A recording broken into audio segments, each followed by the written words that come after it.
الله وبركاته.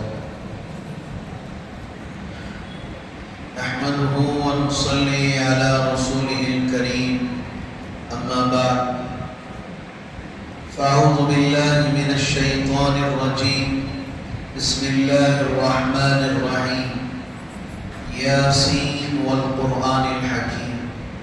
صدق الله العلي العظيم. وقال النبي صلى الله عليه وسلم: من تشبه بقوم فهو من، او كما قال النبي صلی اللہ علیہ وسلم. محترم عزیز بزرگوں اور دوستوں،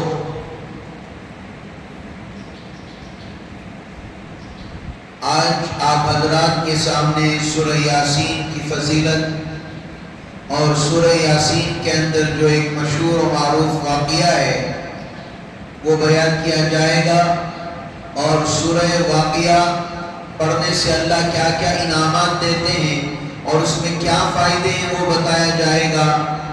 اور اس میں بھی ایک واقعہ جو سورہ واقعہ کو پابندی سے پڑھا اللہ تعالیٰ اس کی روزی میں کیسے برکت دیتے ہیں تفصیلاً آپ حضرات کے سامنے آئے گا. سورہ یاسین. یاسین والقرآن الحکیم انک لمن المرسلین. یاسین، سورہ یاسین وہ سورت ہے، اگر اپنی زبان میں کہا جائے یاسین وہ سورت ہے، پورے قرآن کا دل کہے. جیسے انسان کے جسم میں ہارٹ امپورٹنٹ ہوتا ہے، اسی طرح پورے قرآن کی جان سورہ یاسین ہے، پورے قرآن کا دل سورہ یاسین ہے. اللہ رب العزت کا ارشاد ہے جو سورہ یاسین سویرے پڑھ کر نکلے گا، اللہ تعالیٰ سورۃ الیاسین، سورہ یاسین کی برکات ایسی ہیں، اللہ تعالیٰ صبح سے لے کر شام تک کی پوری ذمہ داری اللہ اس بندے کے لے لیتے ہیں، حفاظت کی ذمہ داری. سورہ یاسین ایک ایسی چیز ہے اگر مردے پر پڑھا جائے تو ثواب سے خالی نہیں. سورہ یاسین گھر میں برکت کے لیے پڑھا جائے اس گھر میں برکت ضرور آئے گی. ایسی جامعہ صورت ہے قرآن پاک کی. سورہ یاسین کے اندر ایک واقعہ لکھا ہے. حضرت موسیٰ علیہ السلام کے زمانے میں ایک آدمی تھا. جب لوگ بنی اسرائیل کے لوگ حضرت موسیٰ علیہ السلام کو تکلیفیں پہنچاتے اور جب آپ بات کرتے تو حضرت موسیٰ علیہ السلام کیا کرتے؟ ہکلتے تھے. کیا کرتے تھے؟ ہکلتے تھے. میں ہر بیان میں آپ نے سنا ہوگا، میں پڑھتا ہوں قال رب اشرح لی صدری ویسر لی امری واحلل عقدۃ من لسانی یفقہوا قولی. اللہ نے یہ آیتیں حضرت موسیٰ علیہ السلام کو دی. آپ بھی پڑھ کے جائیے، اللہ تعالیٰ آپ کو کیا کرے گا؟ آسانی، بات چیت کے لیے آسانی ہوگی. حضرت موسیٰ علیہ السلام کے زمانے میں ایک آدمی تھا. جب لوگ حضرت موسیٰ علیہ السلام کی بات نہیں سنتے تھے، مانتے نہیں تھے، تو یہ آدمی کھڑا ہو کر بولتا تھا موسیٰ جو بات کہہ رہا ہے وہ سچ ہے، موسیٰ جو بات کہہ رہا ہے وہ بالکل برحق اور سچا ہے. تو لوگ اس کی پٹائی کر دیتے تھے. اسی طرح معمول چلتا رہا. ایک مرتبہ حضرت موسیٰ علیہ السلام نے خواب میں دیکھا کہ وہ آدمی جنت میں ہے. وہ آدمی کہاں ہے؟ جنت کے اندر ہے. حضرت موسیٰ علیہ السلام نے اللہ سے پوچھا یا اللہ یہ کیا ماجرا ہے، یہ کیسے جنت میں چلا گیا؟ تو اللہ تعالیٰ نے فرمایا اس وقت کوئی تمہاری بات کی تصدیق نہیں کر رہا تھا، یہ وہ آدمی تھا جو تمہاری ہر بات پر کیا کر رہا تھا؟ تصدیق کر رہا تھا، لوگوں کو بتا رہا تھا موسیٰ علیہ السلام جو بات کہہ رہے ہیں وہ بالکل برحق اور سچے ہیں. میں نے ایک حدیث آپ حضرات کے سامنے پڑھی، من تشبہ بقوم فہو من. جس قوم کی مشابہت کرو گے کل قیامت کے دن انہی لوگوں کے سر اٹھائے جاؤ گے. مفہوم بتایا جائے تو جیسی زندگی گزارو گے، جیسا وقت گزرے گا، جیسے ماحول گزرے گا، اسی صحبت میں زندگی گزارو گے، کل قیامت کے دن انہی لوگوں کے ساتھ آپ کا حشر ہوگا. نماز پڑھ رہے ہو لیکن دل میں ان فلم اسٹاروں کی محبت ہے، قرآن پڑھ رہے ہو، مولوی صاحب ہو، چہرے پر نبی کی سنت ہے، لیکن گانے والوں کی محبت تمہارے سینوں میں ہے. کل قیامت کے دن اللہ رب العزت انہی لوگوں کے ساتھ آپ کا حشر فرمائے.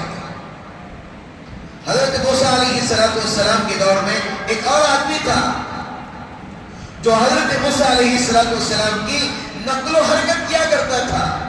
آپ جیسی پگڑی پہن رہے اسی طرح کی پگڑی، آپ جیسا لباس پہن رہے اسی طرح کا لباس، آپ جس طرح بول رہے ہیں اس طرح بولنا، آپ جس انداز میں بات چیت کرتے اسی انداز میں بات چیت کرنا. یہ سلسلہ چلتا رہا. حضرت موسیٰ علیہ السلام کو غصہ آ جاتا تھا.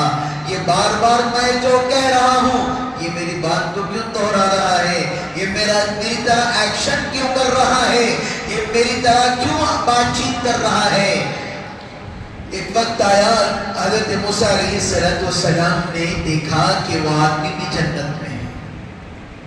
حضرت موسیٰ نے کہا کہ اللہ یہ کیا ماجرا ہے، جو میرے حلیے کا مذاق اڑاتا تھا، جو میری طرح حلیہ پہنتا تھا، جو میری ایکٹنگ کرتا تھا، یا اللہ یہ بھی جنت میں چلا گیا.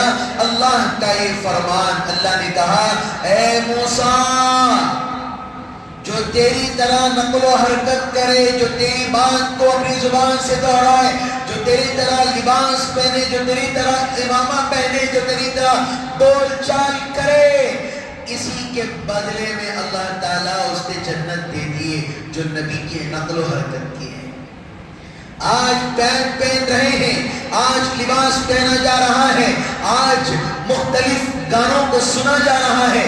وہ ہیرو اس نے وہ پینٹ پہنا ہے، وہ ہیروئن وہ کپڑے پہنی ہے. میں مستورات سے کہوں گا، میری ماں بہنوں سے درخواست کروں گا، سینما ان کی ہیروئن کی طرح عید کے دن اپنے بچوں کو لباس نہ پہنائیں. حضرت فاطمہ جیسا لباس پہنائیں، حضرت خدیجہ جیسا لباس پہنائیں، حضرت فاطمہ الزہرا جیسی زندگی گزاریں، بتائیں. لیکن جس طرح کپڑا پہناؤ گے وہی اثر تمہارے بچوں میں آئے گا. جیسا اثر آئے گا وہی بچی آپ کی نافرمان اور غیروں کے ساتھ بھاگے گی. آج بچیاں مرتد نہیں ہو رہی، اسی وجہ کا ماحول ہے.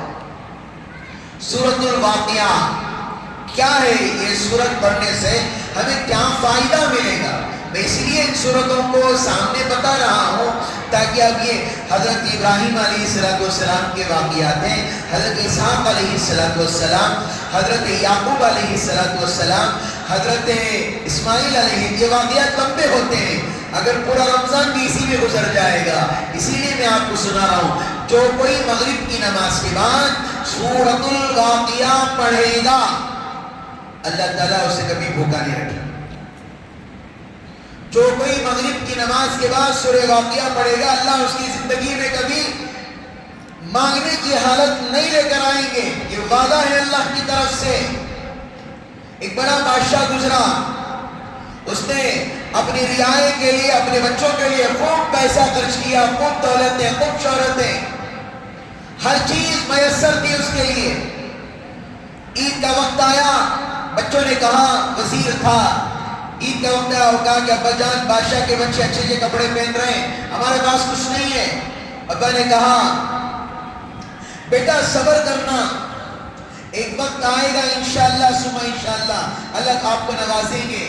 میں حرام کے پیسوں سے، حرام کی دولت سے کہ تمہیں کپڑے نہیں پہنا سکتا. تو ان کے بچوں کو سورہ واقعہ پڑھنا والد محترم نے سکھا دیا تھا. بچے سورہ واقعہ پڑھو کبھی بھوکے نہیں رہو گے. بچوں کو سکھاؤ، عادت ڈالو گھروں میں. گھر میں معلوم ہے خاموش رہا تو چاکلیٹ دلاتا ہوں، باہر نہیں گیا تو چاکلیٹ دلاتا ہوں. یہ ہماری تربیت. یہ نہیں بولتے کہ نماز پڑھیا تو تجھے یہ دیتا ہوں، تو روزہ رکھا تو یہ دیتا ہوں.